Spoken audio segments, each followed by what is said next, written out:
Hey folks, welcome back. It's week 5 and we are over halfway through the term, which doesn't seem possible, and yet here we are. So let's get started with this week by looking at the course materials and of course what you need to do in terms of assignments as well. One of the things I will point out, because we're here on the homepage, if you have not already done so, please do view those mini lessons that I posted earlier late last week, mid last week. They are talking specifically about APA documentation, and that is the hardest thing to do that we are working on in English 110. And it's the most important because it's a skill that you're going to use in the future as well. So let's take a look at Unit 5 because that's where we are. We are still focusing and preparing for the argument essay, which is due in week 7. So now, even though we technically started working on it last week, I love the way that this says we will now begin working on your major assignment. You've already begun. In week 4, you did the 2 paragraphs about the chosen topic. And you've started using resources, one quotation, one's paraphrase, citing those sources. Those are already things that are going to be playing into the argument essay. But it is true that this week we are focusing on the essay itself and getting it set up as an essay. So with an argument, the big focus is there's got to be at least 2 sides. Now, there could be more than that. Argument and persuasion sometimes gets a bad rap because it turns political. But in the reality, there are legitimate arguments for most sides of argumentative topics. So we are not going to be able to prove our point or make our case 100%. There are always going to be people that will disagree with us, and that is okay. But you are aiming to be a persuasive writer in writing your argument essay. So even if you don't totally convince somebody who doesn't agree with you, you can certainly present a well-reasoned and well-laid out argument. So that's what we're focusing on. This week, specifically, you're going to be working on the introduction. You're going to write the actual introductory paragraph, and you will be able to reuse that in the argument essay itself. You're also going to be learning more about the elements of an argument. What is an argument? How do we use things to support ourselves? We're going to be talking a lot about facts and opinions, and we're going to guard against the immediate impulse, which is to say that all facts are good and all opinions are bad. That is not true at all. We use opinion all the time in argumentative writing, but it has to be supported by facts and knowledge. In terms of the activities, of course, there are going to be things to read and view and do the discussion, and of course, the Unit 5 assignment. So let's take a look first at the readings and resources list. Remember, and I know I harp on you about this all, every single week, but I cannot stress enough the fact that you must do the readings and resources before you start working on the assignments. It is absolutely 100% necessary. Learning is done by obtaining new information, and there are only certain ways that we can obtain new information, such as reading or watching videos and completing activities. So you have some reading assignments and an activity on fact versus opinion. You also have a sample argumentative introduction. Now, this introduction is about cyberbullying. Cyberbullying is not one of the chosen topics, not one of the assigned topics. You are not going to be writing your argument essay about cyberbullying, but this will give you a cool example of what an introduction looks like.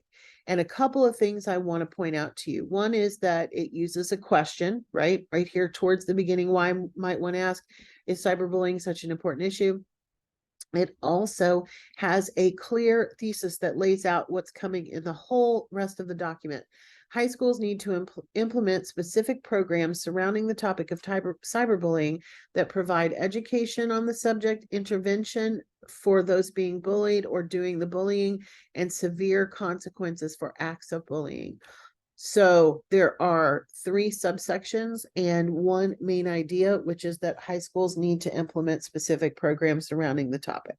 Okay, so your thesis may look very, very similar to that, but it's not going to be about cyberbullying. All right, and you are going to write that thesis statement this week.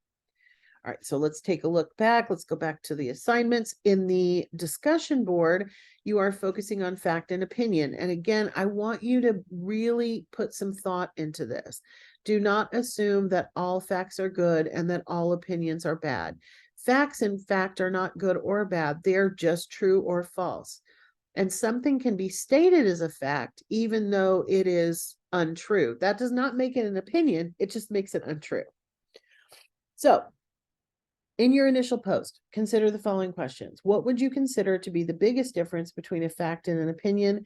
How would you use a fact in your writing? And how would you use opinion in your writing? Because you will use both.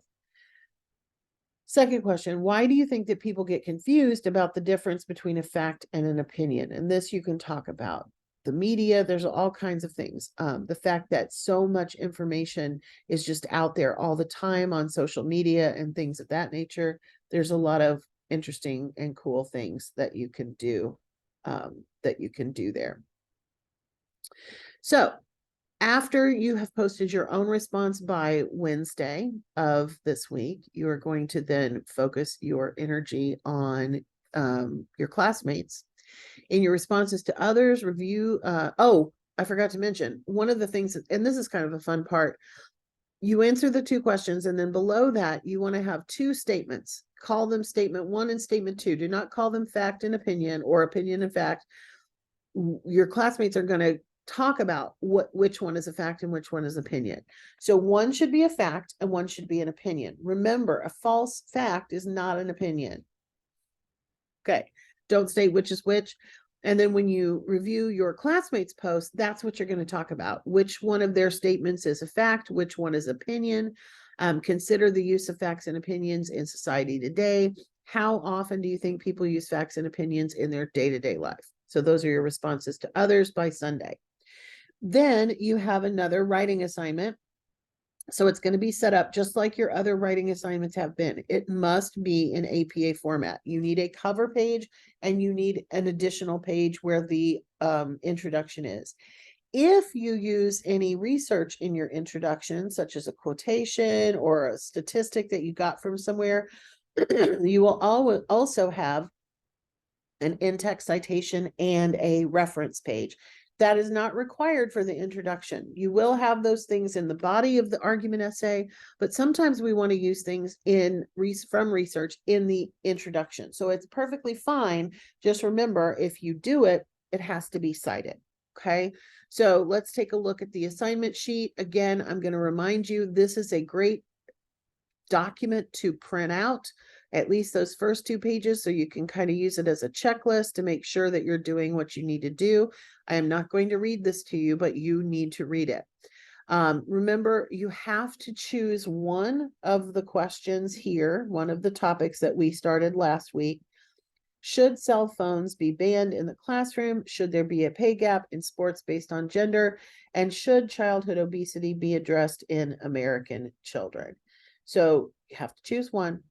And the only thing you're writing this week is your introductory paragraph. So you do need a thesis sentence at the end of it that's going to lay out the reasons that you want to focus on or the topics that you want to focus on, much like the one we just saw in cyberbullying. Right? So you may or may not have a works or a reference page, but you will for sure have a cover page and the introductory paragraph, double spaced, first line indented, will start at the top of page 2 after the repeated title. It does need to open with something interesting. There are lots of great websites to help you with, like, what should I do in an introduction? And then, of course, this is part of an academic essay. So this needs to be in objective third person language, and you want to spend some extra time polishing it. before you turn it in. If you need help with it, don't forget about the drop-in hours where English teachers are live and in person on Microsoft Teams to help you with that. You also, of course, can get help from the tutors. That's absolutely fine. If you have questions for me about this assignment, you should post them on the Ask the Instructor discussion board. If you have a more private question, make sure that you email me. I also want to remind everybody that there are a lot of people with late work, and there are some of you that I've required you to resubmit something and you haven't resubmitted it yet. So please take a moment this week to look back at your previous grades. And if there's an issue with something, reach out to me by email and let's see if we can't get it corrected. Chances are, if you were asked to if you were asked to revise something, it is in your email. So go back and look for emails from me. And I went into detail about what you needed to do. But if you're showing something that you turned in and you're showing a 0 on it, that's why. So you need to make sure that you follow up with that revision. All right. If you have questions, problems, please reach out, and I will talk to you next Monday if I do not talk to you in the meantime. Everybody take care. Have a great week.